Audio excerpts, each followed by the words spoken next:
শেখ হাসিনার পতন ঘটিয়েছে এই সাংবাদিক, সবাই ভিডিওটা দেখুন। মনে হতে পারে যে যারা কোটায় চাকরি করে তাদের কোনো মেধা নেই, কিন্তু আবেদন করার ক্ষেত্রে কোটা লাগে না, প্রিলিমিনারিতে কোটা লাগে না, লিখিততে কোটা লাগে না, একদম শেষ মুহূর্তে গিয়ে কোটা অ্যাপ্লাই হয়। তখন আসলে মেধায় সবাই সমান।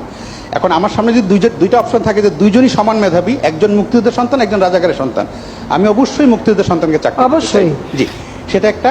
ফলে মেধা এবং কোটা খুব সহজে মানুষকে বিভ্রান্ত করা যাচ্ছে যে সব মেধাবীরা চাকরি না নিয়ে কোটার চাকরি।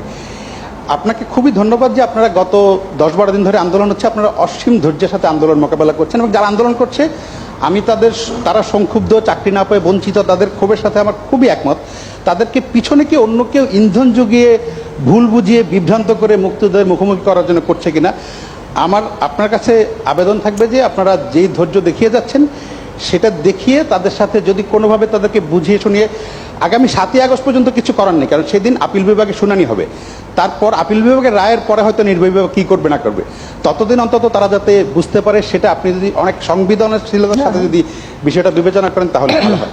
আপনাকে অনেক ধন্যবাদ। জি, এটা ঠিকই যে আসলে মেধা কার কত সেটা পরীক্ষা প্রিলিমিনারিতে হয়, তারপর পরীক্ষা হয়, রেজাল্ট হয়, ভাইবা হয়, সেই সময় যেটা বাস্তব। তো যদি মুক্তিযোদ্ধা সন্তান হয় তো সেই পাবে, আর সবসময় যে সব কোটা পূর্ণ হয় তাও তো না, যেটা বাকি থাকে সেখানে তো ওই তালিকার থেকেই দেওয়া হয়। এর মধ্যে অনেক চাকরি কিন্তু ওই তালিকা থেকে দেওয়া হচ্ছে এটা, এবং সেটাও একটা নির্দেশ আমি দিয়েছিলাম, কাজে এটা কিন্তু আছে।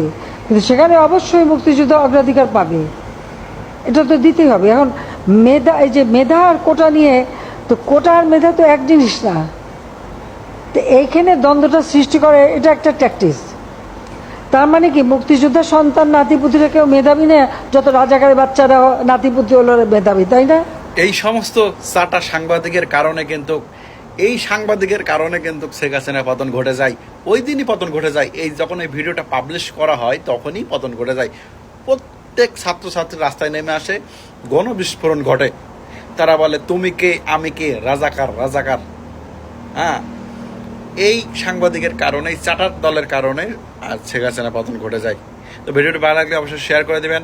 সতর্কমূলক ভিডিও বানালাম, সবাই শেয়ার করবেন। ধন্যবাদ।